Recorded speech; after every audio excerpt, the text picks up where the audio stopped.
السلام علیکم ورحمۃ اللہ تعالی وبرکاتہ۔ نحمده ونصلي ونسلم على رسوله الكريم اما بعد فاعوذ باللہ من الشیطان الرجیم بسم اللہ الرحمن الرحیم ان اللہ وملائکته یصلون علی النبی یا ایھا الذین آمنوا صلوا علیہ وسلموا تسلیما اللهم صل علی سیدنا ومولانا محمد معدن الجود والکرم وآلہ الکرام ابنہ الکریم وبارک وسلم صلاۃ وسلام علیک یا رسول اللہ صلی اللہ تعالی علیہ وسلم۔ عزیزان ملت اسلامیہ، آپ نے گزشتہ ہفتے سماعت کیا کہ قرآن مجید حضرت ابو بکر صدیق رضی اللہ تعالیٰ عنہ کے دور خلافت میں کس طریقے سے جمع ہوا اور اس کی وجہ کیا تھی، اس کا سبب کیا ہوا۔ اس کی بنیادی وجہ یہ تھی کہ جب مسیلمہ کذاب سے جنگ ہوئی، جس نے نبوت کا دعویٰ کیا تھا، تو صحابہ کرام نے حضرت ابو بکر صدیق رضی اللہ تعالیٰ عنہ کے دور خلافت میں مسیلمہ کذاب سے جنگ کی تھی، اور اس جنگ میں بہت سارے وہ صحابہ کرام شہید ہو گئے جو حافظ قرآن تھے۔ اور میں نے اس سے پہلے بھی بیان کیا کہ شروع میں قرآن مجید کو لکھنے کا اتنا رواج نہیں تھا، لوگ زبانی ہی یاد رکھتے تھے قرآن مجید کو۔ ہاں، لکھا ہوا تھا تو مختلف طور پر، متفرق طور پر لکھا ہوا تھا، کسی کے پاس کوئی آیت، کسی کے پاس کوئی سورت، اس طریقے سے لکھا ہوا تھا، ایک جگہ پر جمع نہیں تھا۔ جب یہ بہت سارے حفاظ صحابہ کرام شہید ہو گئے تو حضرت عمر رضی اللہ تعالیٰ عنہ نے حضرت ابو بکر صدیق رضی اللہ تعالیٰ عنہ کو مشورہ دیا کہ اب قرآن مجید کو جمع کر دینا چاہیے، ایک جگہ پہ اسے مدون کر دینا چاہیے تاکہ وہ محفوظ ہو جائے، کہ اسی طریقے سے اگر صحابہ کرام، وہ صحابہ کرام جو حفاظ صحابہ کرام ہیں، شہید ہوتے رہے تو قرآن مجید کے ختم ہو جانے کا، اس کے چلے جانے کا خوف ہے۔ تو پھر حضرت ابو بکر صدیق رضی اللہ تعالیٰ عنہ نے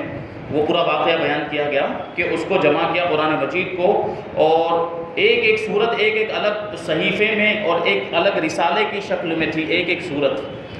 اور یہ سارے صحیفے حضرت ابو بکر صدیق رضی اللہ تعالیٰ عنہ کے پاس رہے جب تک آپ ظاہری طور پر باحیات رہے، اور آپ کے بعد حضرت فاروق اعظم رضی اللہ تعالیٰ عنہ کے پاس رہے، اور حضرت فاروق اعظم کے بعد ام المؤمنین حضرت حفصہ رضی اللہ تعالیٰ عنہ کے پاس یہ صحیفے رہے جن میں صورتیں قرآن مجید کی ساری لکھی ہوئی تھی۔ عرب میں چونکہ بہت سے قبیلے رہتے تھے، الگ الگ قبیلے کے لوگ، الگ الگ خاندان کے لوگ، اور ہر قوم اور ہر قبیلے کی زبان کے بعض الفاظ کا تلفظ اور لہجے مختلف تھے۔ ہم دیکھتے ہیں کہ علاقے کے اعتبار سے اور خاندان کے اعتبار سے کبھی زبان بدل جاتی ہے۔ اگر ہم یہاں سے بھروچ چلے جائیں تو وہاں پہ کوئی اور زبان بولی جاتی ہے، اور اگر ہم آگے اور چلیں بروڈا میں تو وہاں زبان کچھ اور بولی جاتی ہے۔ یعنی بنیادی طور پر ہم کسی ایک زبان کو ہندی یا اردو کہہ سکتے ہیں، لیکن الفاظ تبدیل ہو جاتے ہیں۔ کچھ ایسے الفاظ ہوتے ہیں جو مقامی الفاظ ہوتے ہیں جو زبان میں شامل ہو جاتے ہیں۔ پھر ہم احمد آباد چلے جائیں تو احمد آباد کی زبان کے اندر بھی بہت سارے الفاظ ایسے ملیں گے جو ہمارے یہاں نہیں بولے جاتے۔ تو دیکھیں، علاقے کی وجہ سے زبان کے اندر تبدیلی آتی ہے۔ تو عرب کے اندر بھی بہت سارے قبیلے کے لوگ رہتے تھے، اور ان کی زبانوں میں بھی بعض الفاظ کا تلفظ الگ تھا، اور الفاظ کے ادا کرنے کا طریقہ الگ تھا، لہجے الگ تھے۔ تو یہ سب معاملہ تھے، اور حضور پرنور صلی اللہ علیہ وسلم کے مقدس زمانے میں قرآن عظیم نیا نیا اترا تھا، اور ہر قوم و قبیلے کو اپنے مادری لہجے اور پرانی عادت کو یکدم بدلنا دشوار تھا۔ اس لیے اللہ تعالیٰ کے حکم سے ان پر یہ آسانی فرما دی گئی تھی کہ عرب میں رہنے والی ہر قوم اپنی طرز اور لہجے میں قرآن مجید کی قرأت کرے۔ اگرچہ قرآن مجید لغت قریش پر نازل ہوا تھا، جو قرآن مجید، جو اصل قرآن مجید ہے وہ قریش کی جو زبان تھی، قبیلہ قریش کی، جو اللہ کے رسول صلی اللہ علیہ وسلم کا قبیلہ ہے، جس میں اللہ کے رسول صلی اللہ علیہ وسلم تشریف لائے۔ قرآن مجید قریش کی زبان میں نازل ہوا تھا۔ عربی زبان تو دوسرے قبیلے کے لوگ بھی بولتے تھے، لیکن تھوڑا بہت الفاظ کا فرق تھا، تلفظ کا، لہجے وغیرہ کا فرق تھا، لیکن جو بنیادی طور پر قرآن مجید نازل ہوا ہے وہ قریش کی لغت میں، قریش کی زبان میں نازل ہوا۔ اب جو دوسرے قبیلے کے لوگ تھے اور ان کے جو لہجے الگ تھے، ان کے الفاظ کا تلفظ الگ تھا، اگر ان کے لیے لازم کر دیا جاتا کہ تم کو قریش کی زبان ہی میں پڑھنا پڑے گا تو ان کے لیے دشواریوں کا سامنا ہوتا ہے۔ جیسے کہ اگر یہاں پر اس زمانے میں ہم دیکھ لیں، ہمارے علاقے کے اعتبار سے دیکھیں کہ اگر کوئی شخص گجراتی بولتا ہے، گجراتی اس کی مادری زبان ہے، اس کو آپ ایک دم سے اردو بولنے کے لیے کہتے ہیں تو کیا اس کو دشواری نہیں ہوگی؟ اس کو دشواریوں کا سامنا ہوگا اردو بولنے کے لیے۔ اردو بولنے کے لیے اسے پریکٹس کرنی پڑے گی، مشق و ممارست کرنی پڑے گی، اردو کو سیکھنا پڑے گا، یہ سارے مسائل کا سامنا اسے کرنا پڑے گا۔ تو ان ساری دشواریوں کے پیش نظر اللہ کے رسول صلی اللہ علیہ وسلم نے عرب کے دوسرے قبیلے کے لوگوں کو بھی اجازت دی تھی کہ وہ اپنے اپنے لہجے میں پڑھیں، اپنے اپنے تلفظ کے اعتبار سے پڑھیں، جو ان کی مادری زبان ہے، جو ان کی ماتر بھاشا کہہ لیجئے، جو وہ بولتے ہیں اور ان کا جو تلفظ ہے، ان کا جو لہجہ ہے، اس اعتبار سے وہ پڑھیں۔ اسی وجہ سے آپ دیکھیں تو قرآن مجید کی 7 قرأتیں متواتر ہیں۔ یہ 7 الگ الگ قرأتیں کیسے ہوئی؟ اس کے بعد بھی 3 قرأتیں اور ہیں جو مشہورہ کہلاتی ہیں، یعنی 10 قرأتیں ہیں قرآن مجید کی الگ الگ پڑھنے کے اعتبار سے۔ جیسے ہم پڑھتے ہیں مالکی یوم الدین، تو کسی قرأت کے اندر ملکی یوم الدین بھی ہے، اور اسی طرح بہت سی چیزیں ہیں جو الگ الگ ہیں۔ پورے قرآن مجید کے اندر 7 طریقے سے قرآن مجید کے الفاظ کو پڑھا جاتا ہے۔ ہم جو پڑھتے ہیں وہ امام حفص کی روایت ہے اور امام عاصم کی قرأت ہے، جو قرأت کے جو امام تھے، جنہوں نے ان قرأتوں کو روایت کیا، جو 7 قرأتیں جو عرب کے قبیلوں کے اندر رائج تھی اور عرب کے قبیلے کے لوگ پڑھا کرتے تھے، تو یہ سب کو اس وقت اجازت دی تھی۔ لیکن بنیادی طور پر قرآن مجید کون سی زبان میں نازل ہوا تھا؟ قریش کی زبان میں نازل ہوا تھا۔ تو ضرورت اس بات کی تھی کہ اس قرآن مجید کے ساتھ ساتھ اس زبان کو بھی محفوظ کر دیا جائے جس زبان میں قرآن مجید نازل ہوا۔ تو اسی وجہ سے زمانہ نبوت کے بعد چند مختلف قوموں کے بعض افراد کے ذہنوں میں یہ بات جم گئی کہ جس لہجے اور لغت میں ہم پڑھتے ہیں اسی میں قرآن مجید نازل ہوا ہے، جبکہ قرآن مجید جو ہے قریش کی زبان میں نازل ہوا۔ اس طرح کوئی کہنے لگا کہ قرآن اس لہجے میں نازل ہوا، اور کوئی کہنے لگا کہ نہیں بلکہ دوسرے لہجے میں نازل ہوا ہے۔ یہاں تک کہ امیر المؤمنین حضرت عثمان غنی رضی اللہ تعالیٰ عنہ کے زمانے میں یہ نوبت آ گئی کہ لوگ اس معاملے میں ایک دوسرے سے لڑنے کے لیے تیار ہو گئے۔ اب ظاہر سی بات ہے،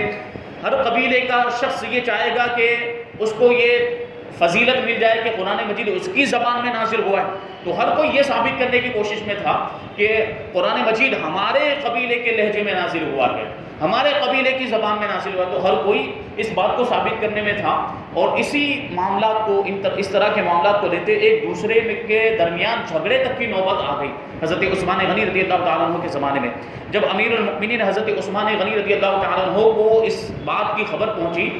تو آپ نے فرمایا ابھی سے تم میں یہ اختلاف پیدا ہو گیا ہے تو آئندہ تم سے کیا امید ہے؟ یعنی وہ دور جو تھا وہ صحابہ کرام کا دور تھا جس کو بہترین زمانہ فرمایا گیا حدیث کے اندر۔ اس زمانے میں یہ معاملات ہو گئے، قرآن کی لہجے کو لے کر، قرآن کے تلفظ کو لے کر، اس کی زبان کو لے کر یہ معاملات ہو گئے، تو آپ سوچیں کہ آگے جا کر پھر کیسے کیسے معاملات ہوتے۔ تو حضرت عثمان غنی رضی اللہ تعالیٰ عنہ نے اس چیز کو جو ہے کہ محسوس کیا، اور ان کی دور اندیشی تھی کہ ابھی تو اسلام جو ہے کہ دور دور تک پھیلا ہے اور دوسرے ممالک کے اندر پہنچا ہے، تو وہاں بھی قرآن مجید جب جائے گا تو وہاں بھی دوسروں کو معاملات ہوں گے، جبکہ قرآن مجید عربی زبان میں نازل ہوا ہے اور اس کو عربی میں پڑھنا ضروری ہے۔ جو عربی میں قرآن مجید کو پڑھنے کا ثواب ہے وہ دوسری کسی زبان میں اس کا ترجمہ کر سکتے ہیں اس کو سمجھنے کے لیے۔ قرآن مجید کا ترجمہ ہر زبان کے اندر تقریباً موجود ہے، اردو میں، ہندی میں، انگریزی میں، ہر زبان کے اندر تقریباً قرآن مجید کا ترجمہ موجود ہے، تو ترجمہ پڑھ سکتے ہیں، لیکن اس کی حیثیت پھر ترجمے کی ہوگی، اس کی حیثیت اصل قرآن مجید کی نہیں ہوگی۔ جو تلاوت کا جو ثواب ملتا ہے وہ ہمیں عربی میں پڑھیں گے تب بھی ثواب ملے گا۔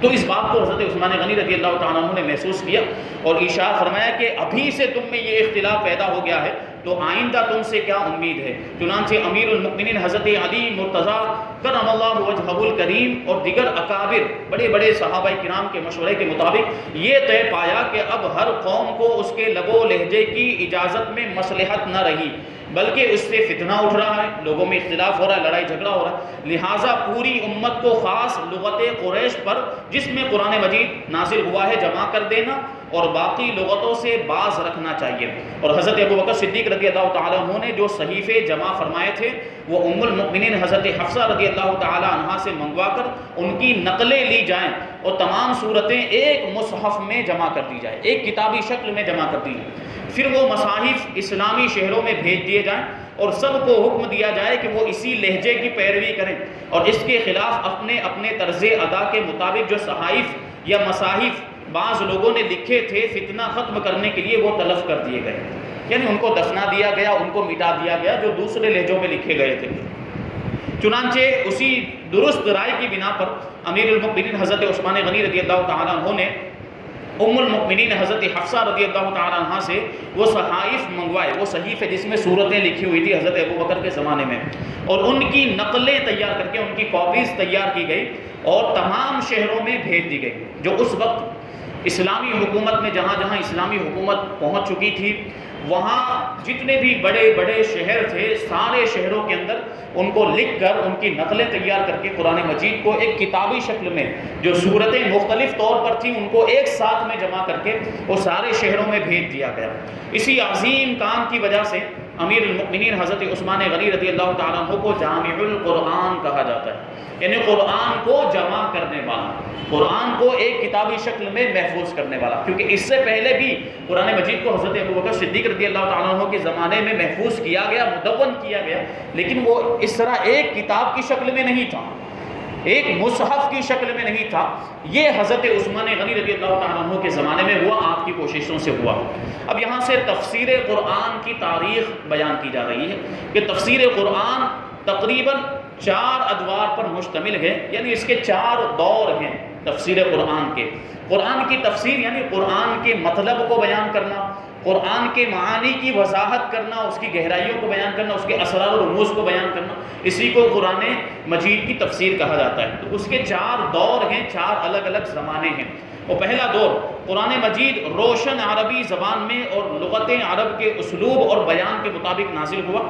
اس لیے صحابہ کرام رضی اللہ تعالیٰ عنہم اس عظیم کلام کو سمجھ لیتے اور انہیں اس کے اغراض و مقاصد معلوم ہو جاتے تھے، کیونکہ صحابہ کرام کی زبان بھی عربی تھی اور قرآن مجید بھی عربی میں نازل ہوا، تو ان کو سمجھنے میں کوئی زیادہ دشواری نہیں ہوتی تھی، وہ سمجھ لیا کرتے۔ لیکن چونکہ تمام صحابہ کرام رضی اللہ تعالیٰ عنہم علمی اور عقلی اعتبار سے ایک جیسے نہیں تھے، سب کے علم کے معاملات ایک جیسے نہیں، سب کا علم ایک جیسا نہیں تھا، اور عقل اور ذہن بھی سب کا ایک جیسا نہیں، وہ تو آج بھی ہوتا ہے، سب کے ذہن الگ ہوتے ہیں،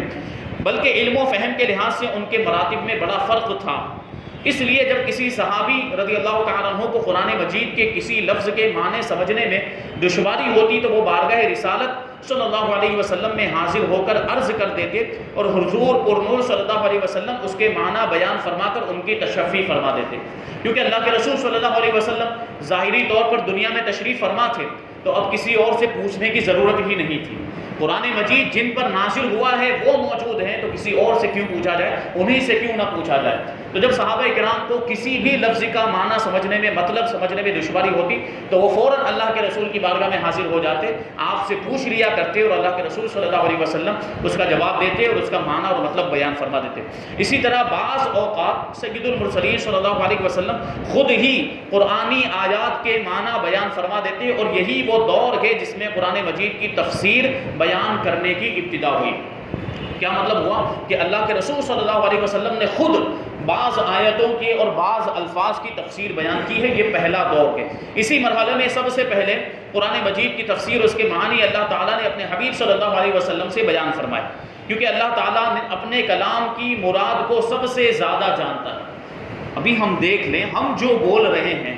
یا ہم جو بولتے ہیں کسی کے سامنے، تو ہم جو بول رہے ہیں اگر ہم سوچ سمجھ کے، ہماری عقل سلامت ہے، ہمارا ذہن سلامت ہے، سوچ سمجھ کے بول رہے ہیں، تو ہم جو بول رہے ہیں اس کا مطلب کیا ہے، اس کی مراد کیا ہے، اس کا مقصد کیا ہے، یہ ہم سب سے زیادہ جانتے ہیں۔ سامنے والا ہو سکتا ہے اس کا کوئی دوسرا مطلب نکالے جو ہم بول رہے ہیں، لیکن ہم بول رہے ہیں تو ہماری کیا مراد ہے یہ ہم سب سے زیادہ جانتے ہیں۔ تو اللہ تبارک و تعالیٰ کا کلام ہے قرآن مجید، تو اس کی مراد کیا ہے، اس کا معنی اور مطلب کیا ہے، یہ اللہ تعالیٰ سے زیادہ اور کوئی نہیں جانتا۔ اور پھر دوسری بات یہ تھی کہ قرآن مجید لوگوں کی ہدایت کے لیے نازل ہوا، تو ظاہر سی بات اس کو سمجھانا بھی ضروری تھا،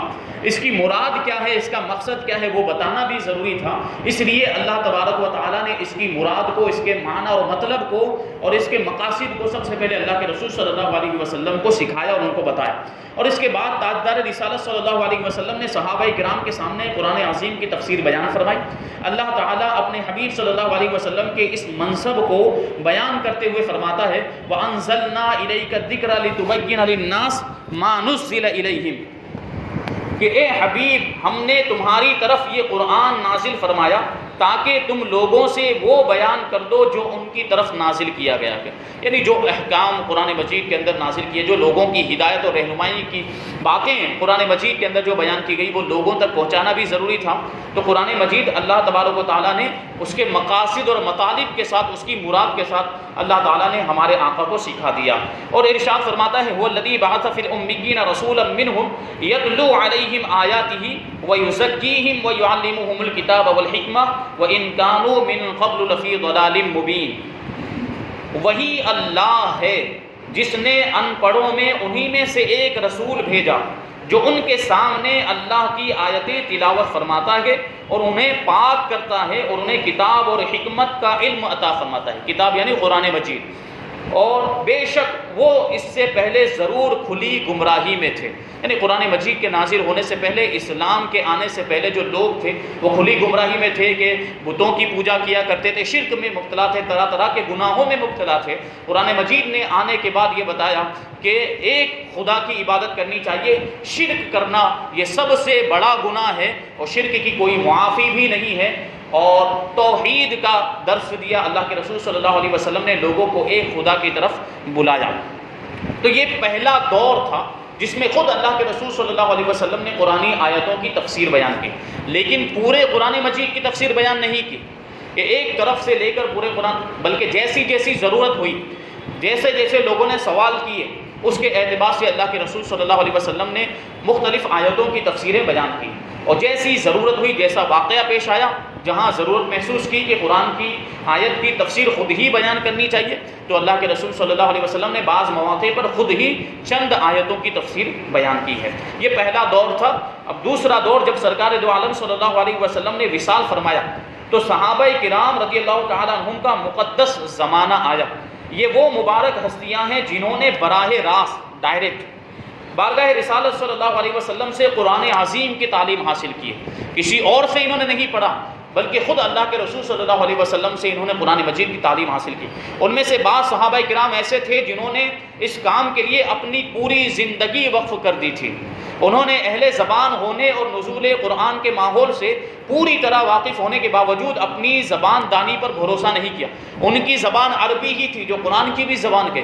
اور وہی ماحول تھا جس ماحول کے اندر قرآن مجید نازل ہوا، اور کون سے موقع پر کون سی آیت نازل ہوئی وہ دیکھتے تھے صحابہ کرام، ان کے سامنے آیتیں نازل ہوتی تھی، لیکن اس کے باوجود انہوں نے اپنی زبان دانی پر بھروسہ نہیں کیا، اپنے علم پر بھروسہ نہیں کیا، بلکہ کہیں بھی کوئی دشواری پیش آتی تو اللہ کے رسول سے پوچھ لیا کرتے تھے۔ بلکہ ہاں، رسول اللہ صلی اللہ علیہ وسلم سے انہوں نے قرآن مجید کو سیکھا اور اس کے اسرار و رموز کی، انہیں اس میں جو راز کی باتیں ہیں، جو حکمت کی باتیں ہیں، ان کی معلومات حاصل کی۔ مشہور تابعی عالم حضرت ابو عبد الرحمن فرماتے ہیں کہ صحابہ کرام رضی اللہ تعالیٰ عنہم میں سے جو حضرات ہمیں قرآن عظیم کی تعلیم دیا کرتے تھے، انہوں نے ہمیں بتایا کہ وہ رسول اللہ صلی اللہ علیہ وسلم سے 10 آیتیں سیکھتے اور اس وقت تک ان سے آگے نہیں بڑھتے تھے جب تک ہم ان آیت کی تمام علمی اور عملی باتوں کا علم حاصل نہ کر لیں۔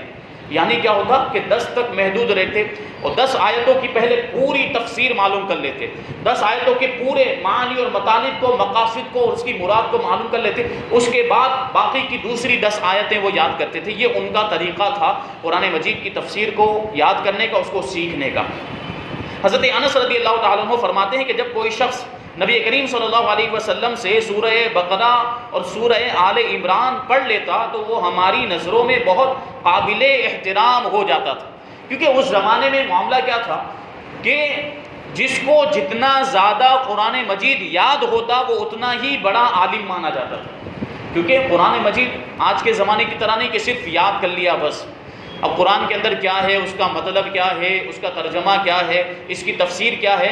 یہ جاننے سے کوئی مطلب نہیں ہوتا عام طور پر حفاظ کرام کو۔ یہ علماء ہوتے ہیں جو بعض حفاظ ہوتے ہیں جو آگے عالم بھی بنتے ہیں، تو پھر وہ قرآن مجید کی تفسیر اور اس کا معنی اور اس کا مطلب جانتے ہیں، لیکن جو خالی حافظ ہوتے ہیں ان سے اگر آپ ترجمہ پوچھ لیں تو وہ نہیں بتا پائیں گے، قرآن کی کسی آیت کا معنی یا مطلب پوچھ لیں تو وہ نہیں بتا پائیں گے۔ لیکن صحابہ کرام کے زمانے میں یاد کرنے کا مطلب، قرآن مجید کی تعلیم حاصل کرنے کا مطلب ہی یہ تھا کہ اس کی تفسیر کے ساتھ، اس کے معانی اور مطالب کے ساتھ، اس کے مقاصد اور اغراض کے ساتھ قرآن مجید کو یاد کرنا۔ تو جس کو جتنی زیادہ آیتیں یاد ہوتی تھی وہ اتنا ہی بڑا عالم مانا جاتا تھا۔ اس دور میں جب لوگوں کو قرآن آیت کے معنی سمجھنے میں مشکل ہوئی تو انہوں نے صحابہ کرام کی بارگاہ میں حاضری دی اور چشمہ رسالت سے فیض یاب ہونے والی ان ہستیوں سے مطالب قرآنی سیکھے۔ جب حضور کا زمانہ تھا تو حضور سے پوچھ لیا کرتے تھے، لیکن جب صحابہ کرام کا زمانہ آ گیا تو بعد کے لوگ یعنی تابعین اب صحابہ کرام سے پوچھ لیا کرتے تھے، کیونکہ صحابہ کرام ہی وہ ہستیاں ہیں جنہوں نے ڈائریکٹ اللہ کے رسول سے قرآن مجید کی تعلیم حاصل کی تھی۔ البتہ یہاں ایک بات یاد رہے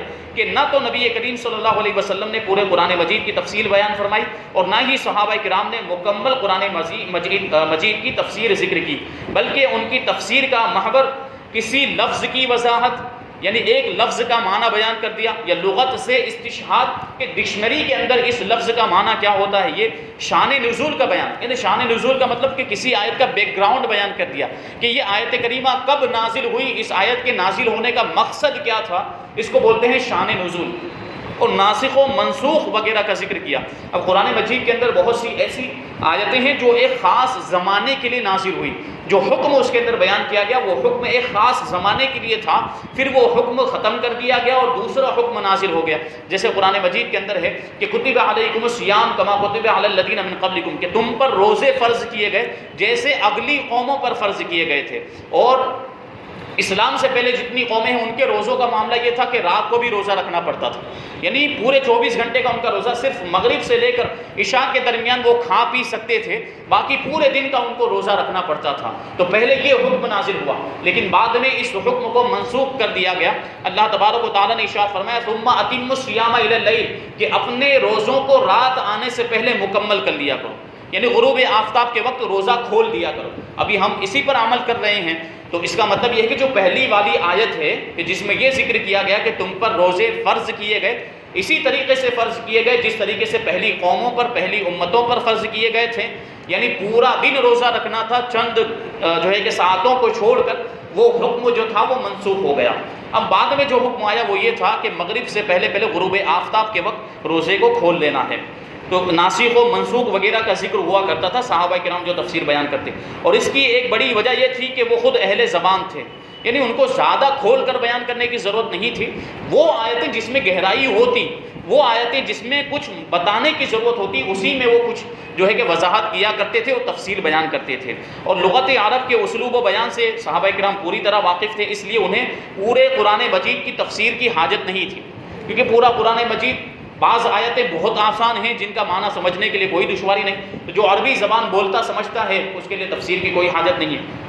اب یہاں پر دیکھیے صحابہ کرام میں سے چند مشہور مفسرین صحابہ کرام کے اسماء گرامی یہاں بیان کرتے ہیں۔ حضرت عثمان غنی رضی اللہ تعالیٰ عنہ، حضرت علی مرتضیٰ کرم اللہ وجہہ الکریم، حضرت عبداللہ ابن عباس، ان کو سید المفسرین کہا جاتا ہے۔ زیادہ تر جو قرآن مجید کی آیتوں کی جو تفسیر مروی ہے وہ حضرت عبداللہ ابن عباس رضی اللہ تعالیٰ عنہ سے مروی ہے۔ حضرت عبداللہ ابن مسعود رضی اللہ تعالیٰ عنہ، حضرت ابی بن کعب، حضرت زید بن ثابت رضی اللہ تعالیٰ عنہما، حضرت عبداللہ ابن عمرو بن عاص رضی اللہ تعالیٰ عنہما، حضرت ابو موسیٰ اشعری رضی اللہ تعالیٰ عنہ اور حضرت ابو درداء رضی اللہ تعالیٰ عنہ۔ یہ صحابہ کرام کا دور تھا، یہ دوسرا دور ہے تفسیر کا۔ اب یہاں سے انشاءاللہ تبارک و تعالیٰ تیسرا دور کون سا تھا، یعنی تابعین کا دور تفسیر کا، وہ آئندہ ہفتے بیان کیا جائے گا۔ اللہ تبارک و تعالیٰ ہم سب کو عمل کی توفیق عطا فرمائے۔ وما علینا الا البلاغ۔